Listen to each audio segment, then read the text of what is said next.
Hello and welcome to Camp Xbox. It's October, so it's time to gather around the campfire and talk about some spooky games. One of the early horror masters was H.P. Lovecraft, a man with a strong cult following, and one of his most famous creations being Cthulhu. Well, the Xbox got a Lovecraftian horror game called Call of Cthulhu: Dark Corners of the Earth. It was published by Bethesda and also was the last game from the development studio behind it. This is a very interesting game, and I played through it recently. I'm going to give you a review and some history today. All footage except when noted was recorded off of an original Xbox, and I'd like to thank my YouTube channel members for their support. But let's go ahead and hop into this one. I now walk in the shadows between worlds, and it is there I have finally glimpsed upon what lives in the dark corners of the earth. The logical start of the story is H.P. Lovecraft, the creator of the Cthulhu mythos. As this isn't a literary channel, I don't want to go too deep into him, but he was an author of all things weird and horror. He is now known as a cult literary figure and has a passionate fan base. Probably the most important part of his mythos is the idea that man is insignificant in the universe and that we cannot comprehend most things that are going on in the cosmos. Dying at a young age, some of his most notable works, and two of which that are very important today, are Call of Cthulhu, which was written in 1926, and The Shadow over Innsmouth, written in 1931. Jump forward to 1999, and with the advent of the internet, the fan base of these works is more interconnected than ever. An employee of independent studio Headfirst Productions would ask in a Usenet forum that you still can read today, asking what people wanted to see from a Cthulhu game. There were a ton of different answers, but the fans were passionate about just seeing a good Cthulhu game. Call of Cthulhu quickly went into development in 1999 with Headfirst as the main developer. They would show it off at GDC in 2000, and it was an ambitious game that got a publisher quickly. That publisher was Ravensburger, though they would drop out, and then Fish Tank would pick it up as publisher, and then they would drop out. If that doesn't tell you anything, I will say that this game had a very troubled path to development. It was an ambitiously laid out game that had many ideas that never came to fruition. The game had originally been intended to be a 40-hour experience. The original idea was that there would be 4 playable characters. Each one would have their own story, and all would play out at the same time. Meaning if you played the story, you would either have 3 AI working at the same time as you, or co-op players that would conduct their own missions unrelated to you. And sometimes you might even cross paths. A lofty idea that would never happen, as at some point in development, this game would be squeezed down into one character with 0 multiplayer component. This is not the end of what was removed either, with many weapons, levels, and some third-person view ideas being dropped due to limitations and time. Though at the end of the day, the source material was still mainly based on The Shadow of Innsmouth. It allowed you to explore the mysteries of the town. It was an ambitious game getting squeezed down, and it didn't help that in 2003, when Bethesda came in as developer, some elements were compromised. This was a concept that had become mainly a PC experience, was going to be an Xbox release first, with a PC version coming after. Bethesda pushed the team for a PS2 port, but according to Headfirst, that was going to be impossible, even with everything they had to remove for the Xbox release, where the Xbox release had to remove things like the lead's arm showing and many of the levels. Despite these issues though, Call of Cthulhu, with a dedicated team behind it, got the game released on the Xbox. It would come out in North America on October 24th, 2005, with a European release only 4 days later. Personally, I've played this one before, but I had never fully beaten it. I did talk about it in a horror games video a long time ago, and there I was pretty positive on it. Yet I took a deep dive this time when I played it. Also, I should add that I've never read any H.P. Lovecraft book, so I don't have a literary perspective on this. But I want to hear from you and get your insight if you are a fan of his work. But let's go ahead and break down my thoughts on this game, starting with the plot. I don't like heroes, Mr. Walters. And I don't care for your opinions, whoever the hell you are. J. Edgar Hoover, from the Bureau. And considering your position, Mr. Walters, you best mind your manners.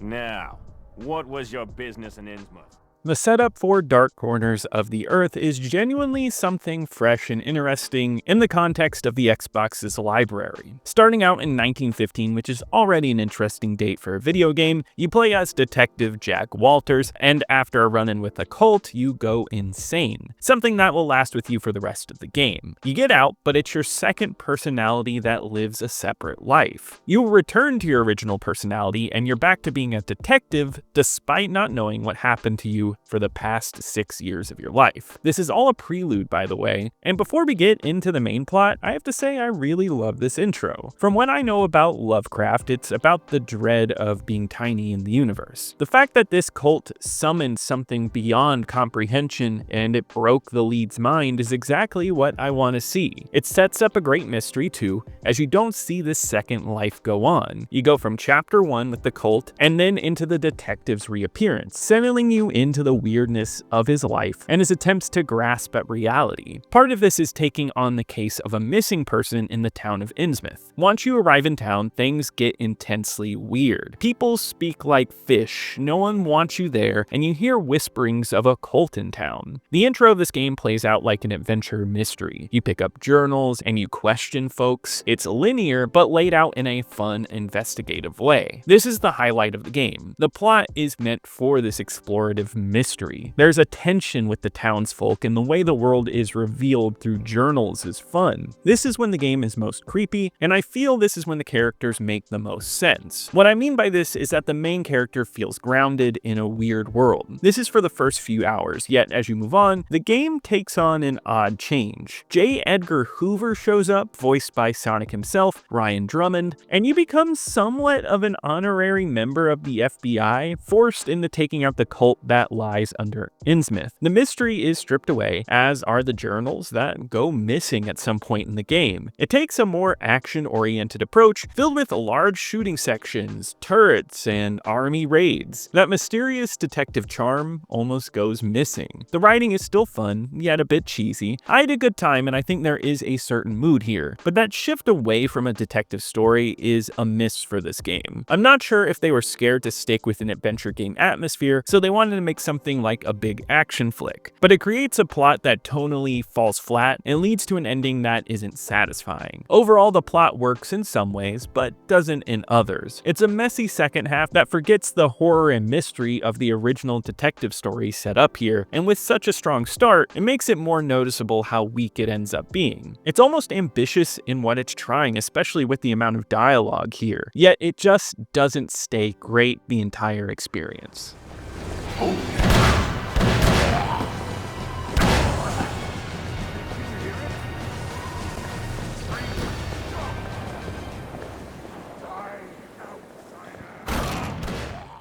Mirroring the plot, the game for the first hours feels almost like a completely different game than the last hours. As you land in Innsmouth, you explore the town in first person. You walk around looking at objects and asking the townsfolk about what's going on. It has an adventure game feel where you pick up clues and objects which can be used to solve puzzles, all of which is essential to open up safes or find where the path will lead you to next. The flow of the game is quite fun here, and I think the adventure side of this game works well. It's slow and there isn't much action, but going through the dialogue and unraveling the mysteries of the town has a great feel to it. What helps give this all a horror feeling is the stealth sections. I always felt like stealth worked towards horror well. Even in non-horror games, getting caught while being stealthy is a scary experience. The tension of hiding in a dark corner, hoping not to get caught, is intense, and it works for this game. There is no HUD, and there's little to tell you what's around the corner, and it makes the stealth that much better.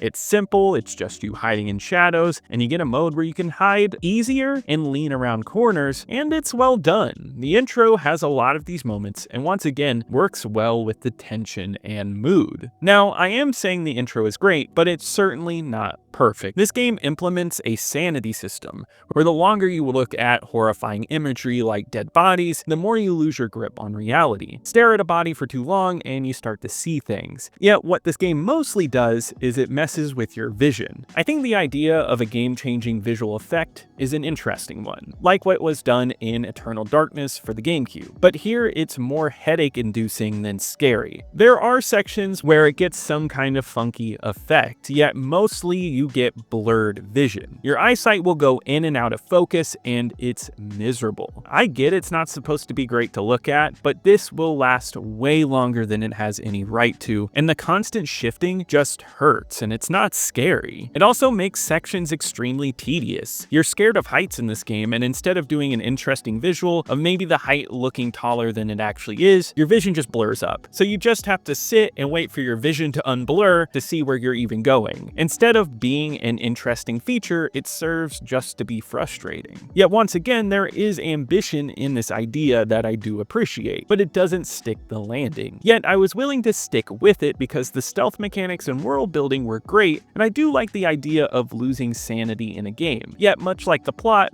the gameplay shifts focus.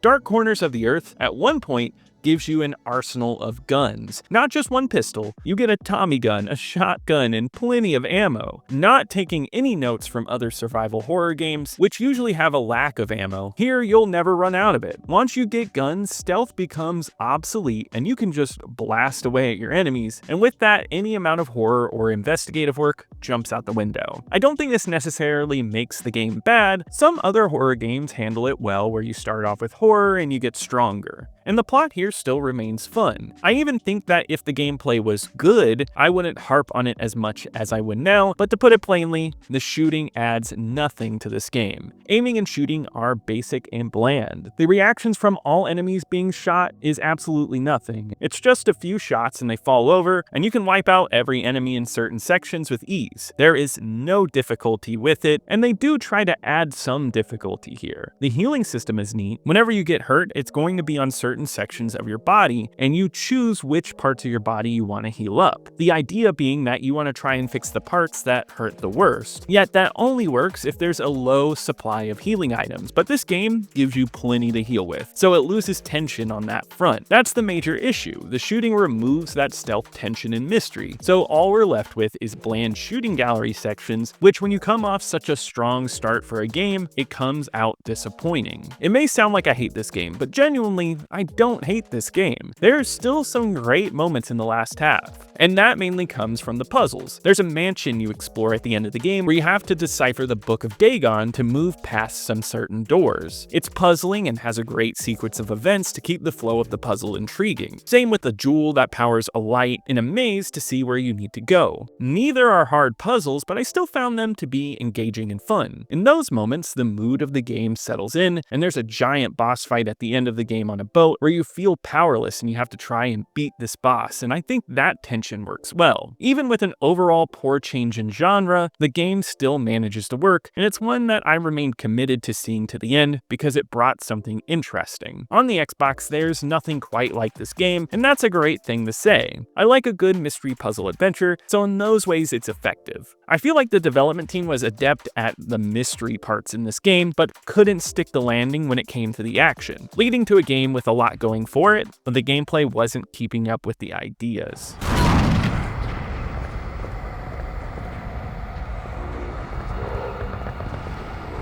Who's there? Come here. There's one over there.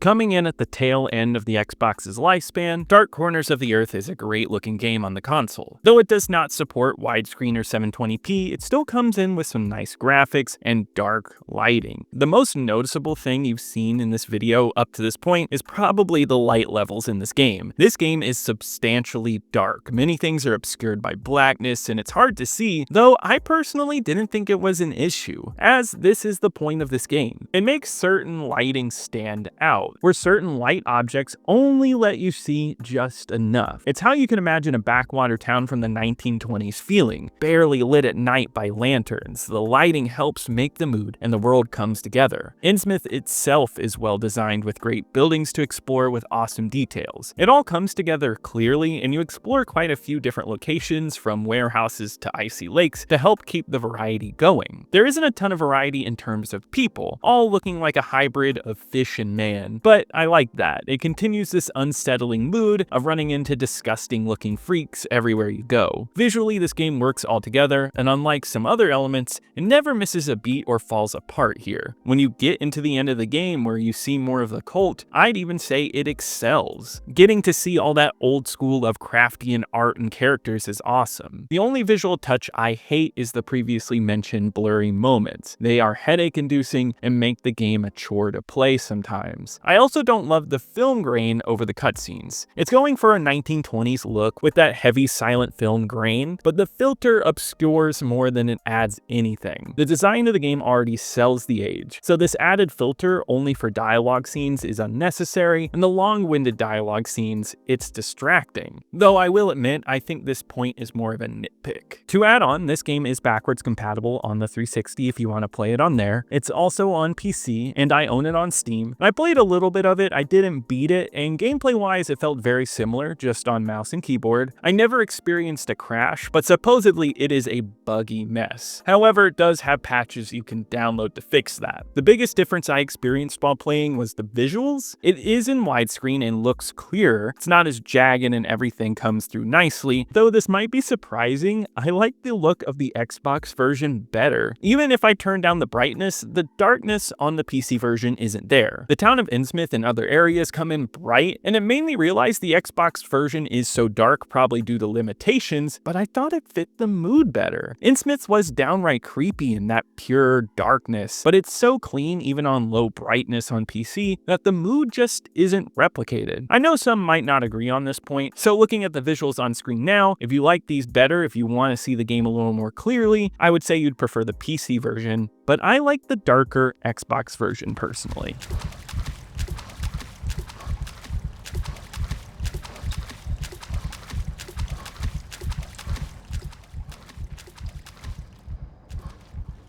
Call of Cthulhu does not have much in the way of music. It pops up at times and there is a pretty melody for the pause music, but for the most part the game is quiet. It fits the mood and it makes elements like footsteps and conversations more pointed when traveling in the world. The sound design of the world is solid, and I'd recommend some headphones for this one. The spatial sound of footsteps when walking and capturing the conversations between AI builds up the mood quite well. The sound design in general is the best part of the sanity meter, where you might hear small laughs and elements like that. There's a great bit in the sewer where you see a little girl run off and the laughs echo and voices will talk to you. It's creepy stuff, though I think the fact that you breathe heavily as you lose sanity is a bit annoying. Its repetition is a bit ear-grating. The voice acting is solid here as well. The lead Jack Walters, voiced by Mark Biaggi, brings a nice 20s flair and matches the detective feel to the game. Some of his lines are unfitting though, such as when he's trapped in a prison at the end of the game and he still dishes out insults. I don't believe you have an invitation to our little party. Just check the guest list. I'm under the section for fellas that ain't ugly freaks. Stuff like this, though, adds character to the experience. Staying with characters like J. Edgar Hoover popping up, sounding like an over-the-top 1920s gangster, it's all good fun. The loads of dialogue put in this game is impressive for the time, and having all the characters voiced is immersive for the world. Even the people of the town with their gargled, fish-like voices help build up the world you're in. The sound is one of the best parts of this game. Call of Cthulhu, Dark Corners of the Earth is a tough one to bring all of my thoughts in on. I'm so mixed on this game with things I love and things I hate. I was enthusiastic about it just a few years ago, but with more playtime and scrutiny, it has some obvious flaws. It mainly comes from a discrepancy where this feels like two different games smashed together. It starts out strong with an amazing mood and is a fun adventure game. Then pair it against a back half that focuses on mediocre shooting, and you have a game that doesn't feel like a great complete experience. The shooting sections aren't awful though, and the puzzle bits are still good, but the horror feeling drops out, which is something I loved about the start. Throw in the sanity sections with blurry vision, which are ambitious, yet felt like it was giving me a headache, and it's not a great whole. I am overall positive on this game because I love the mood and the setting it delivers, and there's not much like it. When it works well. Yet I'm not going to say it's a classic or must own on the console. It's flawed overall, and there's much better on the Xbox. Yet I can recommend it if you're willing to look over some bad elements to get a game with a really solid mood. It's more of a game that I appreciate than I would say is great. On my original Xbox ranking list where I put every game I've reviewed on the channel, which is now at 124, this game enters in at number 74. It's more realized in terms of world building than Sudeki is, where Sudeki has more elements that I feel I've seen in gaming before. At least this one brings something unique, and I can appreciate it for that. Second Sight, on the other hand, is a much more fun game. Unlike Cthulhu, which takes a dive, Second Sight is consistently more enjoyable, which is much more important in my eyes. And honestly, thinking about Second Sight, I might have to push that up in my ranking list, but this one fits perfectly at number 74. Call of Cthulhu came out to generally positive reviews according to Metacritic with a 77 total. IGN gave it a 7.8, stating that it excelled in capturing the Lovecraftian world, but found the game to be far too challenging to enjoy. Game Informer gave it a 6 and a 6.5 in the second opinion, which is surprisingly high for how much they hated this game. They say that it was spectacularly bad and it failed to do anything fun. They thought it was an ugly mess of a game. Official Xbox Magazine gave it a 6.5, saying that it was ridiculously difficult, linear, had bad graphics and bad voice acting, despite an awesome and scary story. Also, they found the blurring screen to actually make them feel ill, once again making this score feel higher than what they're saying in the review. Though I will say overall, my usual example skewed lower than most reviews, and a lot of outlets did enjoy this game. Despite that though, this game had abysmal sales. This game only sold over 5,000 copies. One of the developers in an interview talks about being excited to go to the store to see their game and then not seeing it on the shelves, and when asking the clerk about it, they had never even heard of the game. It feels like that the years of build-up and work didn't get anywhere because there wasn't proper promotion for this game, but it also could have been that it was too weird of a game for the public at the time. Something I didn't mention in the history section that I'll mention now is that this game had 2 sequels being worked on it at the same time as this game's development. They were called Destiny's End and Beyond the Mountains of Madness, with Destiny's End being a direct sequel. The cooperative style dropped from this game was to show up there, and it would also be in third person, while Madness was to be an entirely different story. Destiny's End seemed to be really close to a finished product, with a trailer released for E3 and a demo that was unreleased but has since leaked online. It seemed like even with the failure of Call of Cthulhu, Headfirst wanted to push on,